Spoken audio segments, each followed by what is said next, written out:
Hello, I am Quinny. Welcome to the channel, guys. In this video today, we are trading our way out of trouble and we're hoping to trade our way to the top. Many Sorare scouts and managers from all over the world have picked up Sorare cards for prices that they maybe later come to regret for a variety of reasons and a variety of circumstances, and I am no different. But it's been a while since I've had to trade my way out of trouble. In the football side of things on Sorare, I feel that my club, my gallery, I've got a great handle on all the situations of the players that I currently own, their prices, and the utility that I can get from them. Never mind the ones that I'm targeting as well. But when it comes to trading, particularly trading your way out of trouble, there's so many asterisks in Sorare football that muddy the waters and make it very difficult to see the wood for the trees, as it were. Whereas in Sorare NBA, because we don't need to worry about positions, we don't need to worry about stacks, we don't need to worry about age groups yet. The marketplace is a much more forgiving animal. It's a much more level playing field. There's less of these details to be taken into consideration. It has just been sheer market value. So with me trading my way out of trouble in an effort to trade my way to the top on Sorare NBA, I thought what a fantastic set of circumstances we've found here that can be really skin grafted into any part of Sorare, whether it be Sorare NBA, Sorare MLB, or Sorare football. So in this video today, I'm going to show you my tactics, my strategy, my mindset to trading my way out of trouble and trading my way to the top. At any point in the video today, if you laugh, you learn, you like something or whatever, please do like and subscribe, share, retweet, all that good stuff, guys. Stay out of trouble, and let's get stuck into it.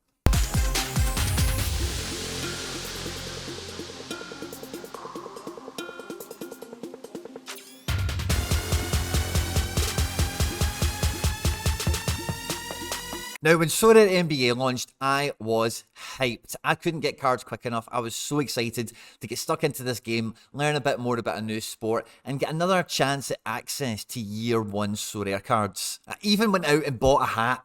And I've even started watching basketball. How crazy is that? Now, I've been playing Sorare NBA for the last 3 months, and I know basically nothing about basketball, but it's became my guilty pleasure. It's became my guilty hobby. I listen to content about it all the time. I'm forever checking players and looking at my potential lineups for the next game week and all that kind of thing. But the thing I hate the most is looking at my Sorare data page and seeing exactly how badly I executed day one purchases and day one trades. So many of the cards I had high hopes for, guys like Malik Monk, I went and picked up a 1 of 1,000 of him. My brother was my main source of intel, and he reckons this guy's a shooter, and he's a bit of a divisive figure. Many people I talked to about him have said he's rubbish. Some people have said he's good. Anyway, as you can see, I'm this yellow dot. I bought the very first ever cards that he sold on Rare, and I paid wildly above everyone else. And I don't know, it seems like a long stretch that I'm ever going to see him exceed that value. Even with it being a one-of, I do expect that to be worth a wee bit more.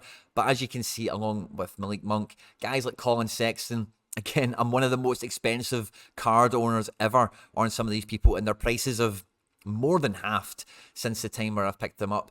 But over the last month or so in particular, here's a Lonnie Walker as well, right in amongst some peak prices. He has been a wee bit more expensive since I picked him up. As you can see, my gallery value has been chopping and changing, and basically I've been on a downward trajectory until I started recently winning some cards with some of these guys, like you've seen with Sexton, like you've seen there with Walker and Monk. They did have a little bit of a bump back up after I bought them, and that was off the back of some really good form. And as you can see here, the card counts that are going up. I've not bought any cards except for once we get to this big spike up here, I picked up a LaMelo Ball, which I spent about 0.3, 0.4 Ethereum on. But in terms of numbers, I'm winning cards and I'm building up cards into my roster, into my club, into my gallery that I've not paid any money for. It's these guys that I've overpaid for that have been out there winning prizes for me, dropping slam dunks, doing alley-oops, doing all that cool stuff for me. Even in some of the limiteds, I look at guys like Tobias Harris, who's been a big scorer, but look at that yellow dot. The yellow dot is when I bought. And look at how high I am on so many of these cards compared to where they trade for now. So for me as a person, for me as a human, when I'm looking at these guys, this Lonnie Walker was a jersey number as well. That's a wee bit of a lucky one on my part, but point still stands with a lot of the limited cards I picked up. Is that, I've just got them far too early, far too expensive. And then, I'm not savvy enough to really trade them out in and well enough on an every game week, wait for the absolute spike and all that kind of thing. But I then had managed to, with those guys, just knuckle down and play for the last like 20 odd game weeks and win myself like, I don't know, about a dozen rewards across rare and limited, a lot of tier 3s and tier 4s. Now, the first thing we need to tackle on this, right, is no matter what your strategy is, and no matter how badly you think you've bought in it, if that makes sense. As long as you've had some sort of level of identification so that you're at least getting guys that play, you're at least getting guys that can be useful in the game to a certain degree, then the first thing you need to know is that every one of these guys will have their day in the sun. They will have a trading opportunity. They will have the point. And in NBA, it's much clearer than what it is in football because we tend to get information before deadlines, and the consequences on one player out is normally quite black and white for who takes their place and the output that can be expected for those guys. Whereas in football, a lot more of this stuff is very grey and a very ambiguous and opinion based. But the point still stands. Every dog will have their days. A competition will be the only one running in a game week. The guy will catch form. The guy will break through. As long as people have been identified to be a certain level of quality, then, you know, that every dog has their day in the sun principle will run for them for the most part. Now, these guys have been chopping up rewards for me, have been doing pretty well, but it gets to the point where I'm like, fantastic. Some of these guys, their prices have now lifted. Can I maybe sell them back into the market? Now, I did the Sorare in the States podcast like 2 weeks ago, and I was telling them I'm not selling any of my year one cards for as long as possible. I want to hold on to Sorare NBA year one cards for as long as possible, and that's still the case, and that's still very true. But what I've now found myself in a situation of is assets that were depreciating are now appreciating. Now, am I going to get back what I paid for them? I don't think so. I'm kind of writing that off at this point.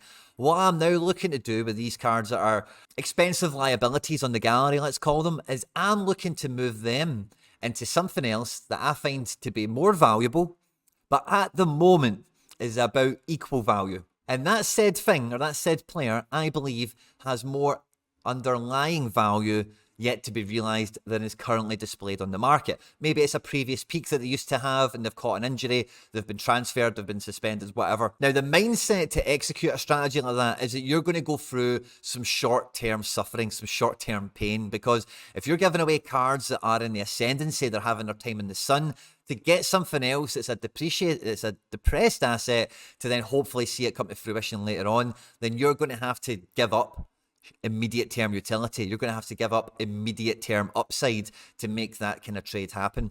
And the tactics for putting all this together has been pretty simple. I'm not a huge basketball fan. I'm trying to learn more about the sport. I listen to lots of people that know buckets about it. And I've had a stable of cards that I've been kind of happy with and I've been quite excited about. And then what I'm looking to do is just cross-reference my own knowledge and experience with that of the experts. And I've come out with a couple of targets. Now, that first bundle of players that I just showed you that I bought for way over the odds of what I spent them for, I rolled them together and I looked at how much I spent on them on day one, and we're looking at about 0.6, 0.7-ish of Ethereum, about $800, £800, something like that. I then asked myself, if I had that money back, if I had that time again and I could go back to day one, what card would I have bought? And that card, quite simply, would have beaten the one, the only, the man, the myth, the legend that is in the making, Tyrese Halliburton. Now, everyone I listen to, every content I listen to talks about how much this guy slept on, how much of a ceiling he's got, how much better he can be. His scores, I've had this guy at limited, have been very good, very capable, and this is a guy that can complement my LaMelo Ball and can complement some other guys in my gallery. And yeah, this is a rare I would love to add in. And then what do you know? He's also injured. So can I see an opportunity where his price is now going to align with some of these other guys that I've now got in the situations I've just laid out for you? And yes, it is, and it was. Halliburton's went from being 0.35 to 0.4, give or take, to being down around 0.3-ish or so. So I was able to execute a trade for those cards that you just seen there and bring in this 96 of 1,000 Tyrese Halliburton. Now, that's where the short-term pain comes in, because as I look at the Sorare game week for this week, I'm not able to get out 6 or 7 teams across common, rare, and limited like I used to, because I've been trading away spare rares and the limiteds to get these higher quality cards in. So we're basically running with commons and a rare team for this week. And when I look at the projections for this week, a lot of the guys I've traded out have got very good situations for this coming game week. So I am 100% forfeiting a victory of some description this week, in my opinion.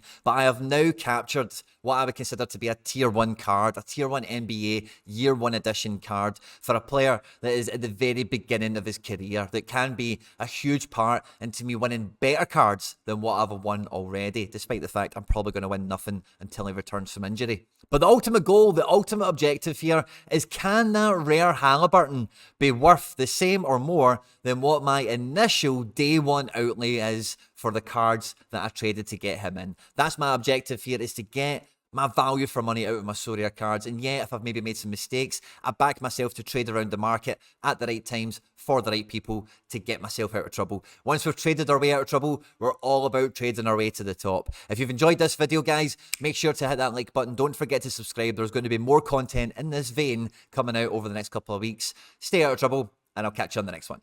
Take care. Bye-bye.